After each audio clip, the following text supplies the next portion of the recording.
Tamil trader YouTube viewer அனைவருக்கும் வணக்கம். நான் டேனியல் பேசுகிறேன்.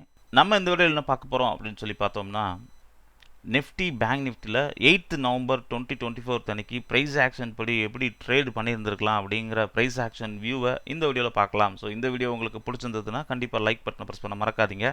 உங்கள் ஃப்ரெண்ட்ஸ் எல்லாத்துக்குமே ஷேர் பண்ணுங்கள். வாங்க வீடியோக்குள்ளே போகலாம். ஃபஸ்ட்டு ஒரு சார்ட்டை பார்த்தோன்னே முதல்ல மார்க்கெட்டோடைய ட்ரெண்ட் என்ன அப்படிங்கிறத முதல்ல நம்ம கண்டுபிடிக்கணும். மார்க்கெட்டுடைய ட்ரெண்ட் அன்னைக்கான மூமெண்டம் என்ன அப்படிங்கிறத கண்டுபிடிச்சி மார்க்கெட்டுடைய ட்ரெண்ட் அப் ட்ரெண்டா டவுன் ட்ரெண்டா கரெக்ஷன்லாம் எப்படி இருக்குதுங்கிறத செக் பண்ணலாம். ஸோ நிஃப்டி பேங்க் நிஃப்டி வச்சு அதை கம்பேர் பண்ணி என்ன ட்ரெண்டுங்கிறத கண்டுபிடிக்கணும், பார்க்கலாம். ஸோ இப்போதைக்கு இந்த சார்ட் பார்க்கும்போது மார்க்கெட் மேலேருந்து ஃபாஸ்ட்டாக மார்க்கெட் கீழே இறங்கியிருக்கு. ஃபஸ்ட்டு கேண்டில் கொஞ்சம் அப்நார்மலாக தான் இருக்குது, ஸோ இக்னோர் பண்ணிக்கலாம். நெக்ஸ்ட் மார்க்கெட் அங்கேருந்து கீழே இறங்கி சின்னதாக ஒரு சப்போர்ட் எடுத்த மாதிரி தெரியுது. ஓகே, சப்போர்ட் எடுத்ததுக்கப்புறம் பார்த்திங்கன்னா ஒரு ஃபாஸ்ட்டு மூமெண்ட்டமாக மார்க்கெட் மேலே போயிருக்குன்னு சொல்லலாம். ஸோ அப்போ மார்க்கெட் மேலேருந்து கீழேருந்து மார்க்கெட் மேலே இப்படி ஒரு ட்ரெண்ட்ஸ் ஸ்டார்டிங் பாயிண்ட் நம்ம நோட் பண்ணிக்கலாம். திரும்ப மார்க்கெட் மேலே போகுது. மேலே போனதுக்கப்புறம் அகெயின் ஒரு ரெசிஸ்டன்ஸ் எடுக்குது. ஸோ இப்போ இந்த சார்ட்டை பார்க்கும்போது நம்ம இதில் ஃபஸ்ட்டு கேண்டில் இக்னோர் பண்ணியிருப்போம். பட் இங்கே இந்த சார்ட் பார்த்திங்கன்னா ட்ரெண்ட் ஸ்டார்டிங் பாயிண்ட் பக்கத்தில் வந்து இங்கே அதே லைனில் எடுத்ததுனால இதை நம்ம ஒரு ரெசிஸ்டன்ஸாக கன்சிடர் பண்ணிக்கலாம். ஸோ இப்போ ஒரு அடிஷ்னல் ரெசிஸ்டன்ஸாக இருக்கலாம் அப்படின்னு செக் பண்ணலாம். இது கரெக்டாங்கிறத நம்ம பேங்க் நிஃப்டி வச்சு கம்பேர் பண்ணலாம். ஸோ பேங்க் நிஃப்டி வச்சு கம்பேர் பண்ணோம் அப்படின்னு சொன்னால் இங்கேயும் ஃபஸ்ட் கேண்டில் அப்நார்மலாக தான் இருக்குது. பட் கிட்டத்தட்ட நியர்பை அந்த விக்கை டச் பண்ணதுக்கப்புறம் அகைன் அதுலேயும் சின்னதாக ரெசிஸ்டன்ஸ் எடுத்துருக்கு அப்படிங்கிற மாதிரி தான் பார்க்க முடியுது. ஸோ ஒரு வேளை இருக்கலாம்.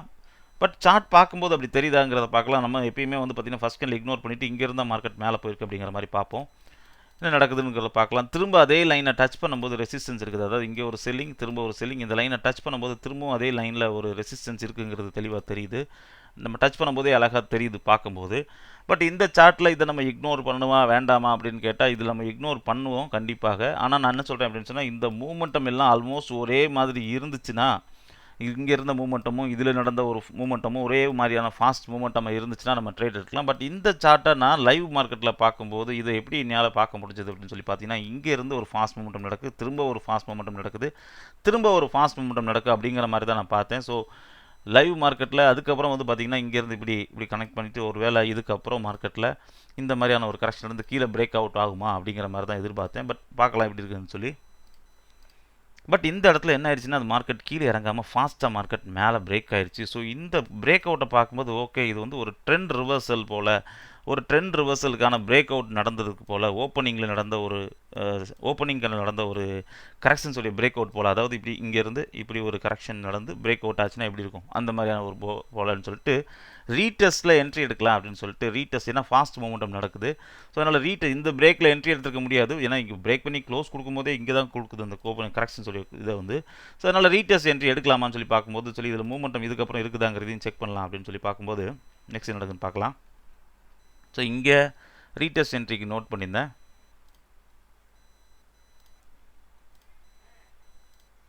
சரி, இது ஆப்ஷன் சார்ட்டிங் பார்க்கலாம். இப்போ 24,200 பார்க்கலாம்.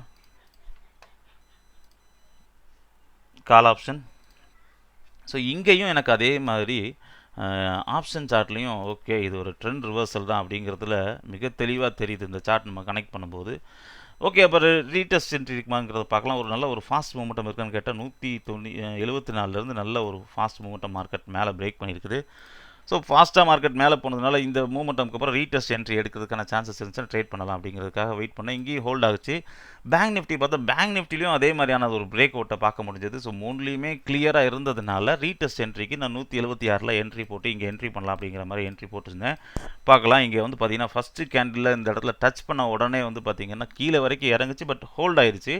பட் இண்டெக்ஸில் பார்த்தோம் அப்படின்னு சொன்னால் அதை பிரேக்கே பண்ணிடுச்சு. ஸோ இந்த இடத்துல ஒரு சப்போர்ட் நம்ம ஆல்ரெடி இங்கே 2 சப்போர்ட்டை கனெக்ட் பண்ணியிருக்கோம். அதே லைனில் திரும்ப சப்போர்ட் இருக்கலாம் அப்படிங்கிறத பார்க்குறோம். நெக்ஸ்ட் கேண்டில் ஹோல்ட் ஆச்சு. ஓகே, நமக்கு திரும்ப 176. ஸோ அப்போ இங்கேருந்து கிட்டத்தட்ட இது வந்து பார்த்திங்கன்னா 234. இன்னும் இங்கே நமக்கு ஒரு 10 பாயிண்ட்ஸ் கிடச்சுன்னா நல்ல ஒரு ப்ராஃபிட் தான். சரி, வெயிட் பண்ணலாம் அப்படிங்கிறதுக்காக வெயிட் பண்ணிவிட்டு 176 என்ட்ரியை போட்டு என்ட்ரி எடுத்ததுக்கப்புறம் ஒரு கேண்டில் வெயிட் பண்ணியிருக்கோம். நெக்ஸ்ட் கேண்டில் திரும்ப மார்க்கெட் எங்கள் மூமெண்டம் இல்லை. ஸோ மூமெண்டம் இல்லைன்னு தெரிஞ்சிருச்சு. ஆல்ரெடி நம்ம இண்டெக்ஸ்லேயே பார்த்தோம், கீழேயே பிரேக் ஆயிடுச்சு. திரும்பவும் கீழே பிரேக் ஆனதுனால இந்த இடத்துல நான் இதுக்கு மேலே ஹோல்டு பண்ண வேண்டாம் அப்படின்னு சொல்லிட்டு 176 என்ட்ரி எடுத்துகிட்டு 172 திரும்ப இந்த கேண்டில் க்ளோஸ் கொடுத்த உடனே என்ன செஞ்சுட்டேன், எக்ஸிட் பண்ணிட்டு ஸ்மால் லாஸில் தான் புக் பண்ணேன். நெக்ஸ்ட் என்ன நடக்குதுங்கிறத பார்க்கலாம். அகைன் திரும்ப சப்போர்ட் எடுத்துச்சு. ஓகே, திரும்ப மார்க்கெட் மேலே போயிடும் போல், பட் நம்ம தேவையில்லாமல் எக்ஸிட் பண்ணிட்டோம் போல் அப்படின்னு நினச்சேன். ஆனால் என்னுடைய ரூல் என்ன அப்படின்னு சொன்னால், இண்டெக்ஸில் இது கீழே பிரேக் பண்ணி கீழே க்ளோஸ் கொடுத்ததுனால ஸோ திரும்ப அந்த லைனை டச் பண்ணும்போது அகைன் திரும்ப வெளியே வந்துடணும். ஸோ இதை நம்ம தெளிவாக சொல்லணும் அப்படின்னு சொன்னால், ஒரு மார்க்கெட்டில் ஒரு ட்ரெண்ட் ரிவர்சலுடைய ரீடெஸ்ட்டில் என்ட்ரி எடுக்கிறோன்னா திரும்ப மார்க்கெட் அந்த லைனை பிரேக் பண்ணி கீழே க்ளோஸ் கொடுத்துருச்சுன்னா, ஸோ இதுதான் இந்த லைனு ட்ரெண்ட் ரிவர்சல் லைனு. இந்த லைனுக்கு கீழே க்ளோஸ் கொடுத்துச்சுன்னா திரும்ப அந்த லைனை டச் பண்ணும்போது நம்ம என்ன செஞ்சிடணும், இந்த இடத்துல எக்ஸிட் பண்ணிடணும். ஸோ அதனால் இதில் அதே மாதிரி தான் பிளான் பண்ணேன். பட் நான் கொஞ்சம் முன்னாடியே பிளான் பண்ணிட்டு எக்ஸிட் பண்ணிட்டேன். நான் கொஞ்சம் வெயிட் பண்ணி கொஞ்சமாவது நம்ம சேம் ப்ரைஸ்லேயே அது எக்ஸிட் பண்ணியிருந்துக்கலாம். பட் இங்கே வந்து நமக்கு ஒரு கேண்டிலே பிரேக் ஆனதுனால 4 பாயிண்ட் லாஸ்ட்லேயே என்ன செஞ்சாச்சு, 172லேயே நான் எக்ஸிட் பண்ணிட்டேன். நெக்ஸ்ட் என்ன நடந்துச்சுங்கிறத பார்க்கலாம். அப்படியே ஹோல்ட் ஆக ஆரம்பிச்சிச்சு. மார்க்கெட் மேலே போகலைங்கிறது தெளிவாக தெரிஞ்சிச்சு. ரைட், அப்போ மார்க்கெட் மேலே போகிறதுக்கான சான்சஸ் இல்லை அப்படிங்கிறது தெரிஞ்சு, சரி மூமெண்டம் நடந்துச்சுன்னா அதுக்கப்புறம் பார்க்கலாம் அப்படின்ட்டு வெயிட் பண்ணிட்டு இருந்தேன். நெக்ஸ்ட்டு வந்து பார்த்தீங்கன்னா பேங்க் நிஃப்டி செக் பண்ணால், பேங்க் நிஃப்டியும் வந்து பார்த்தீங்கன்னா ரீடெஸ்ட் பாயிண்ட்டில் டச் பண்ணலை, அதுக்கு கீழே தான் க்ளோசிங்கே கொடுத்துச்சு. ஸோ திரும்ப கண்டிப்பாக அந்த லைனை போய் டச் பண்ணும்போதும், ஒருவேளை நீங்கள் பேங்க் நிஃப்டியில் என்ட்ரி எடுத்திருந்தாலும் திரும்ப அந்த லைனை டச் பண்ணும்போது என்ன செஞ்சுருக்கணும், எக்ஸிட் பண்ணியிருக்கணும். ஸோ நெக்ஸ்ட் என்ன நடக்குதுன்னு பார்க்கலாம். ஸோ இங்கே திரும்ப பாருங்கள், அதுக்கப்புறம் பையிங் ப்ரெஷரில் மார்க்கெட் கீழே தொடர்ந்து மார்க்கெட் கீழே இறங்க ஆரம்பிச்சிருச்சு. ஆனால் தொடர்ந்து கீழே இறங்க அதே இடத்துல ஹோல்ட் ஆக ஆரம்பிச்சிருச்சு. மார்க்கெட் மேலேயும் போகல, கீழே இறங்கல, அப்படியே ஃபுல் அண்ட் ஃபுல் ஹோல்ட் ஆக ஆரம்பிச்சிருச்சு. ஸோ திரும்ப மார்க்கெட் மேலே போகுது. கண்டினியூஸ் மூமெண்டம்லாம் இல்லை, ஸ்லோ மூமெண்டம் ஆயிடுச்சு. அதாவது இதுக்கு முன்னாடி வரைக்கும் இருந்த மூமெண்டம் வந்து வேறங்க. அதாவது இங்கேருந்து இந்த லைன் இருக்கிற வரைக்கும் வேறு, இதுக்கப்புறம் நடந்த மூமெண்டம் அப்படியே ஸ்லோ மூமெண்டமாக மாறிடுச்சு. அதே மாதிரி தான் பேங்க் நிஃப்டிலையும் நீங்கள் பார்த்தீங்கன்னா தெரியும். பேங்க் நிஃப்டியில் நீங்கள் பார்த்தா தெரியும் உங்களுக்கு, இங்கேருந்து இந்த ரீடெஸ்ட் பாயிண்ட் வரைக்கும் நல்ல மூமெண்டம் இருந்துச்சுங்க. இதுக்கப்புறம் நடக்கிற மூமெண்டம் அப்படியே செப்பரேட்டாக ஸ்லோ மூமெண்டமாக மாறிடுச்சு. ஓகே, ஸோ அப்போ நெக்ஸ்ட் ஏதாவது ஒரு மூமெண்டம் நடக்கட்டும், அதுக்கப்புறம் நம்ம ட்ரேட் பண்ணலாம் அப்படின்னு சொல்லி வெயிட் பண்ணிட்டு இருந்தேன். நெக்ஸ்ட் நடந்துச்சுங்கிறத பார்க்கலாம். திரும்பவும் ஸ்லோ மூமெண்டம் தான். இப்போ இந்த சார்ட் பார்க்கும்போது என்ன தோணுதுன்னா, இதுக்கப்புறம் நடந்த மூமெண்ட்டமாக தனியாக பார்க்கலாம். ஏன்னா இங்கேருந்து ரீடெஸ்ட் நடந்து மார்க்கெட் மேலே போயிருக்கணும், மேலே போகலை, ஹோல்ட் ஆச்சு, திரும்ப அப்படியே இறங்குச்சு, திரும்ப இப்படியே ஒரு ஸ்லோ மூமெண்டம் தான் இருக்குது. இதை வச்சு இதில் என்ன மூமெண்டம் நடந்திருக்கு, என்ன ஸ்ட்ரக்சர் அப்படிங்கிறது ஒன்றுமே தெரியல. நெக்ஸ்ட்டு கொஞ்சம் மூமெண்டம் நடக்கட்டும், வெயிட் பண்ணலாம் அப்படிங்கிற மாதிரி திரும்ப வெயிட் பண்ணேன். சின்ன மூமெண்டம், அப்படியே ஸ்மால் மூமெண்டம் தாங்க. இந்த ஒரு ஃபாஸ்ட் மூமெண்டமுக்கு அப்புறம் இது எல்லாமே செப்பரேட் மூமெண்டமாக தெரியுது, மூமெண்டமே இல்லை அப்படிங்கிறது தெளிவாக தெரியுது. ஸோ அகெயின் இந்த யூஎஸ் எலெக்ஷன்ஸுக்கு அப்புறம் 2 நாள் மூமெண்ட்டமும் அப்படி தான் இருந்துச்சு. யூஎஸ் எலெக்ஷன் ரிசல்ட் வந்ததுக்கப்புறம் வெனஸ்டே நமக்கு ரிசல்ட் வந்துச்சு. தேர்ஸ்டே மூமெண்டமும் நமக்கு வந்து ஓப்பனிங்கில் நல்ல ஒரு ஃபாஸ்ட் மூமெண்டமாக இருந்துச்சு, அதுக்கப்புறம் சுத்தமாக மூமெண்டம் இல்லை. அதே மாதிரி ஃப்ரைடேயும் சேம் ஓப்பனிங்கில் நல்ல ஒரு மூமெண்டம் இருந்துச்சு, அதுக்கப்புறம் எந்த மூமெண்டமே இல்லை, ரொம்ப ஸ்மால் மூமெண்ட்டமாக இருந்தது.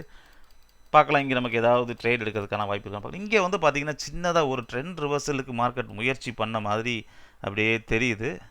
பட் இங்கே மார்க்கெட்டை திரும்ப பிரேக் பண்ணல, திரும்பவும் கீழே இறங்கிடுச்சு. ஸோ இங்கேயே நமக்கு ஒரு நோ பையர்ஸ் தான், இதில் திரும்ப ஒரு நோ பையரு. மார்க்கெட் மூமெண்டமில் சுத்தமாக ஒன்றுமே நம்ம ஃபைண்ட் அவுட் பண்ண முடியல. நம்ம வந்து மார்க்கெட்டில் ப்ரைஸ் ஆக்ஷன் படி ட்ரேட் எடுக்கணும்னா முதல்ல பெரிய மூமெண்டம் முதல்ல நடக்கணும் மார்க்கெட்டில், அப்போ தான் நம்ம வந்து அந்த ப்ரைஸ் ஆக்ஷனில் ட்ரேட் எடுக்க முடியும். பட் இங்கே இருந்து பார்த்திங்கன்னா ஸ்லோ மூமெண்டம் தான். சரி, ஆப்ஷன்ஸ்லையாவது ஏதாவது மூமெண்டம் இருக்கான்னு பார்த்தா ஆப்ஷன்ஸ்லேயும் தெளிவாக தெரியுது, ஆப்ஷன்ஸ்லேயும் என்ன இல்லை, மூமெண்டம் இல்லை. ஆனால் ப்ரைஸ் அப்படியே கண்டினியூஸாக மேலேருந்து அப்படியே ஒரு நோ பையர்ஸ் மூமெண்டம் மாதிரி தொடர்ந்து மார்க்கெட் கீழே இறங்கிருச்சுங்க. சரி, நோ பையர்ஸ் மூமெண்டம் நடந்தால் ட்ரெண்ட் ரிவர்சலில் ட்ரேட் எடுக்கலாம். ஸோ ட்ரெண்ட் ரிவர்சலில் ட்ரேட் எடுக்கிறதுக்கான வாய்ப்பு இருக்கா அப்படிங்கிறத பார்க்கலாம் அப்படின்னு சொல்லிட்டு கடைசி வரைக்கும் வெயிட் பண்ணால் இங்கே மூமெண்டம் திரும்ப, அதாவது இங்கேருந்து ஒரு நோ பையர்ஸ் நடந்துச்சு, திரும்ப இறங்கி திரும்ப இந்த இடத்துலேருந்து ஒரு ஃபாஸ்ட் மூமெண்டம் கீழே இறங்கிடுச்சு. ஸோ கண்டினியூஸாக இதுக்கப்புறம் இந்த இடத்துல ரீடெஸ்ட் என்ட்ரி எங்கே எடுத்துருக்கணுமோ அந்த இடத்துல எடுக்காமல் மார்க்கெட்டில் நடந்த மூமெண்ட்டமுக்கு அப்புறம் செப்பரேட்டாக இதை பார்க்கலாம். இங்கே நமக்கு ட்ரேட் எடுக்கிறதுக்கான சான்சஸே இல்லை. கிட்டத்தட்ட நானும் வந்து பார்த்திங்க அப்படின்னா 1 மணி வரைக்கும் மார்க்கெட்டை ஃபாலோ பண்ணேன். இங்கே என்ன நடக்குதுங்கிறத பார்க்கலாம். ஸோ இப்போ திரும்ப மார்க்கெட்டில் அகெயின் திரும்ப ஒரு சின்னதாக பையிங் நடந்திருக்கு. ஓகே, ஸோ இந்த இடத்துல ஒரு சின்னதாக ஃபாஸ்ட் மூமெண்ட்டமாக பார்க்க முடியுது. பார்க்குறதுக்கு இதிலிருந்து ஒரு டவுன் ட்ரெண்டுக்கு அப்புறம் மார்க்கெட்டில் இதில் ஒரு பிரேக் நடந்து ஒரு ட்ரெண்ட் ரிவர்சல் ஆன மாதிரி தெரியுது. பட் மூமெண்டம் அவ்வளோ பெரிய கேண்டில்ஸ்லாம் இல்லை, இங்கே ஈவன் இதே மாதிரியான கேண்டில்ஸாக இருக்குது. பட் கொஞ்சம் ரீடெஸ்ட் எடுத்திருக்கு அப்படிங்கிற மாதிரி பார்க்கலாம். சரி, அப்போ இது ரீடெஸ்ட் தான், ட்ரெண்ட் ரிவர்சல் தான் கன்ஃபார்ம் பண்ணுறதுக்கு நம்ம இங்கே கனெக்ட் பண்ணலாம். இந்த அதாவது இங்கேருந்து ஒரு ஃபாஸ்ட் மூமெண்டம், இந்த மூமெண்டம் கண்டுபிடிக்கும் போது கனெக்ட் பண்ணும்போது இங்கே ஒரு ரிவர்சலுங்கிறது தெளிவாக தெரியுது. எப்போ தெரியுதுன்னா பிரேக் அவுட் ஆனதுக்கப்புறம் தெரியுது, பிரேக் பண்ணி மார்க்கெட் மேலே க்ளோஸ் கொடுத்ததுக்கப்புறம் தெரியுது. ஓகே, அப்போ இந்த இடத்துல நம்ம வந்து ட்ரேட் எடுத்துருக்க முடியுமான்னு கேட்டால் கண்டிப்பாக ட்ரேட் எடுத்துருக்க முடியாது. மேபி ரீடெஸ்ட் பண்ணுச்சுன்னா ட்ரேட் எடுக்கலாம் அப்படின்னு சொல்லிட்டு திரும்ப நான் வந்து இந்த இடத்துல ரீடெஸ்ட் பண்ணுச்சுன்னா ட்ரேட் எடுக்கலாம்னு சொல்லி வெயிட் பண்ணேன். ஆப்ஷன் சார்ட்லேயும் இதை போய் நம்ம செக் பண்ணலாம். 24,100 பார்க்கலாம்.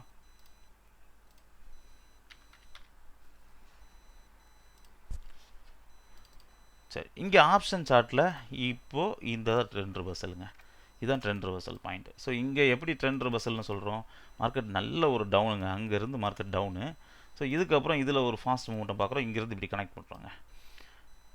ஓகே, ஸோ இதில் உங்களுக்கு ரெண்டுலையுமே தெளிவாக தெரியுது, ரிவர்சலுங்கிறது தெளிவாக தெரியுது, நெஃப்டிலையும் இண்டெக்ஸ்லேயும் தெளிவாக தெரியுது, இதுலேயும் நமக்கு ஆப்ஷன்ஸுடைய இதுலேயும் ரிவர்சல் தெரியுது. ஸோ இப்போ 165 டச் பண்ணுச்சுன்னா அகைன் வந்து நம்ம பை பண்ணலாம், டச் பண்ணும்போது பை பண்ணலாம் அப்படின்னு சொல்லி வெயிட் பண்ணிட்டு இருக்கும்போது நெக்ஸ்ட் நடக்குதுன்னு பார்க்கலாம். திரும்ப மார்க்கெட்டில் அகைன் இந்த லைனை, அந்த நோ பையர்ஸ் பாயிண்ட் அப்படின்னு சொல்கிற அந்த லைனை டச் பண்ணதுக்கப்புறம் அகைன் 2 டைம்ஸ் ரெசிஸ்டன்ஸ் எடுத்துச்சு. இண்டெக்ஸில் 1 டைமு, ஆப்ஷன்ஸில் 2 டைம்ஸு. ஸோ அப்போ இங்கே வந்து திரும்ப ரீடெஸ்ட் பண்ணுமா அப்படின்னு பார்க்கலான்ட்டு வெயிட் பண்ணிகிட்ருக்குறோம். மூமெண்ட்டமே இல்லை, மார்க்கெட் மேலே தான், அந்த நோ பையர்ஸ் பாயிண்ட்டோடைய மார்க்கெட் மேலே தான் பிரேக் அவுட் பண்ணுற மாதிரி இருந்துச்சு. திரும்ப மார்க்கெட் மேலே பிரேக் அவுட் நடந்துருச்சுங்க. ஸோ இதுக்கப்புறம் மார்க்கெட்டில் அகைன் ட்ரேட் எடுக்கிறதுக்கான வாய்ப்பு இருக்கான்னு கேட்டால் வாய்ப்பு இல்லைன்னு சொல்லிட்டு நான் வெயிட் பண்ணிவிட்டு நான் ட்ரேட் பண்ணலை நெக்ஸ்ட்டு. ஸோ கிட்டத்தட்ட 1.25 ஆயிடுச்சு மூமெண்ட்டும். ஓகே, ஸோ இன்றைக்கி ஒரு என்ட்ரி எடுத்தோம், 176 என்ட்ரி எடுத்துட்டு 172 எக்ஸிட் பண்ணியாச்சு, ஒன்றும் பிரச்சனை இல்லை. நெக்ஸ்ட் வீக் பார்த்துக்கலாம் அப்படின்னு சொல்லிட்டு வெயிட் பண்ணல. நெக்ஸ்ட் என்ன பார்த்தீங்கன்னா நடந்துச்சு அப்படின்னு சொன்னால், கிட்டத்தட்ட அதுக்கப்புறம் நான் பார்டர் பிளேயில் பார்த்தேன். நெக்ஸ்ட்டு இது எந்த இடத்துலேருந்து ஒரு ட்ரெண்ட் ரிவர்சல் ஆச்சோ அதே லைனை கிட்டத்தட்ட ரொம்ப நேரம் கழிச்சு வந்து டச் பண்ணிச்சு, பார்க்கலாம் அது எப்போ டச் பண்ணிச்சு, அந்த ரீடெஸ்ட் நடந்துச்சான்னு பார்க்கலாம். கிட்டத்தட்ட வந்து பார்த்திங்கன்னா மணி 2:15 ஆயிடுச்சு, 2:15 பக்கத்தில் வந்துருச்சு. இண்டெக்ஸ்லேயும் வந்து பார்த்திங்கன்னா பார்க்கலாம், இண்டெக்ஸ்லேயே கிட்டத்தட்ட அந்த ட்ரெண்ட் ரிவர்சல் பாயிண்ட் நம்ம நோட் பண்ணி வச்சுருந்தோம்ல, அந்த பாயிண்ட்டுக்கு வந்துருச்சு மார்க்கெட் மூமெண்ட்டும் 24,121. ஸோ கொஞ்சம் எக்ஸாக்டாக போனால் இந்த இடத்துல இருந்தால், ஸோ இந்த லைனை திரும்ப டச் பண்ணுதான்னு சொல்லி பார்க்கலான்னு பார்த்தா கிட்டத்தட்ட நியர்பை வரைக்கும் வந்துச்சு. சப்போர்ட் இருக்குல்ல, கொஞ்சம் முன்னாடியே சப்போர்ட் எடுத்துச்சு. ஓகே, ஆப்ஷன்ஸ்லேருந்து டச் பண்ணிச்சான்னு கேட்டால் ஆப்ஷன்ஸில் எக்ஸாக்டாக சொல்ல முடியும் அப்படின்னு சொல்லி பார்த்தோம்னா கொஞ்சம் முன்னாடி, அதாவது 166 வரைக்கும் வந்திருக்கு. ஸோ அதனால் நான் என்ன சொல்கிறேன்னா, நீங்கள் ஒரு மணி வரைக்கும் ட்ரேடு பாருங்கள், 1 மணிக்கு மேலே நீங்கள் வந்து ட்ரேட் பண்ண வேண்டாம். ட்ரெண்ட் ரிவர்சலுடைய ரீடெஸ்ட் என்ட்ரியோ எந்த என்ட்ரியுமே எடுக்க வேணாம். ஒரு அதிகபட்சம்னா ஒரு 1.5, நீங்கள் 1 மணி வரைக்கும் மார்க்கெட்டை ஃபாலோ பண்ணுறீங்க, உங்களுக்கு கிளியராக இருக்குது, இன்னும் ஒரு 10 நிமிஷத்தில் ஒரு பிரேக் அவுட் நடக்கலாம், ஒரு கரெக்ஷன்ஸ் தெரியுது அப்படின்னா நீங்கள் என்ன செய்யலாம், அதுக்கப்புறம் ட்ரேட் எடுக்கலாம். அப்படி இல்லைனா ட்ரேட் பண்ண வேண்டாம். பட் இங்கே இதுக்கப்புறம் இந்த இடத்துல டச் பண்ணலை, பட் இங்கே வந்து பார்த்தீங்கன்னா இதுக்கப்புறம் மணி 2:30 ஆயிடுச்சு, இப்பயும் டச் பண்ணலை. அதுக்கடுத்து 1 டைம் டச் பண்ணிச்சு பாருங்கள், இங்கே வந்து திரும்ப பாருங்கள், அடுத்த டைம் டச் பண்ணி கீழே பிரேக் பண்ணிச்சு. அதுக்கடுத்து இங்கேருந்து ஒரு ஃபாஸ்ட் மூமெண்ட்டும் பார்க்க முடிஞ்சது. பட் இந்த ரீடெஸ்ட் என்ட்ரி கிளியராக இங்கேயும் எடுத்துச்சு. ஆனால் இது வந்து பார்த்தீங்கன்னா நடந்தது 2:45. ஸோ இந்த டைம்லலாம் ட்ரேட் என்ன செய்ய வேண்டாம், நீங்கள் எடுக்க வேண்டாம். ஸோ இது கிட்டத்தட்ட வந்து பாருங்கள் கீழே வரைக்கும் வந்து அதுக்கப்புறம் ஒரு ஃபாஸ்ட் மூமெண்ட்டாக மார்க்கெட் மேலே போயிருக்கு. ஸோ இந்த இடத்துலையும் ரீடெஸ்ட் என்ட்ரி வந்து எக்ஸாக்டாக நடந்திருக்கு. பட் இதை வந்து நீங்கள் ட்ரேட் எடுக்க வேண்டாம், நீங்கள் ஒரு 1.25 வரைக்கும் பாருங்கள், அதுக்கு மேலே ட்ரேட் எடுக்க வேண்டாம் தான் என்னுடைய கருத்து. ஓகே, ஸோ நெக்ஸ்ட்டு ஃப்ரைடேவுடைய மூமெண்டம் பார்க்கும்போது 8 நவம்பருடைய மூமெண்டம் பார்க்கும்போது ஒரே ஒரு ட்ரேடு ரீடெஸ்ட் என்ட்ரி கிடச்சது ரிவர்சலில். ஸோ அந்த ரீடெஸ்ட் என்ட்ரியும் பார்த்தீங்கன்னா மார்க்கெட்டில் என்ட்ரி எடுத்ததுக்கப்புறம் திரும்ப மார்க்கெட் கீழே இறங்கி அதே லைனை டச் பண்ணிச்சு. பட் இருந்தாலும் நான் கொஞ்சம் அட்வான்ஸாகவே என்ன செஞ்சிட்டேன், எக்ஸிட் பண்ணிட்டேன், ஒன்றும் பிரச்சனை இல்லை. ஸோ அந்த மாதிரி நம்ம ரூலுக்கு கீழே மார்க்கெட் க்ளோஸ் கொடுத்துச்சுன்னா வெளியே வந்துடுறது நல்லது. ஸோ அப்படி தான் மார்க்கெட் நம்ம அப்ரோச் பண்ணணும். ஸோ லாஸ்ட்டு 2 டேஸ் மூமெண்ட்டும், அதாவது ட்ரம்ப் செலக்ட் ஆனதுக்கு அப்புறம் மார்க்கெட்டில் 2 டேஸ் மூமெண்ட்டமும் மார்க்கெட்டில் சரியாக இல்லை. ஸோ நெக்ஸ்ட் வீக் மூமெண்டம் என்னங்கிறத நான் தனியாக ஒரு வீடியோ போடுறேன், வீக்லி அனலைசஸ் வீடியோ, அந்த வீடியோவில் பார்த்து தெரிஞ்சுக்கோங்க. ஸோ இந்த வீடியோ உங்களுக்கு பிடிச்சிருந்ததுன்னா கண்டிப்பாக லைக் பட்டன் ப்ரெஸ் பண்ண மறக்காதீங்க, உங்கள் ஃப்ரெண்ட்ஸ் எல்லாத்துக்கும் ஷேர் பண்ணுங்கள். தேங்க்யூ.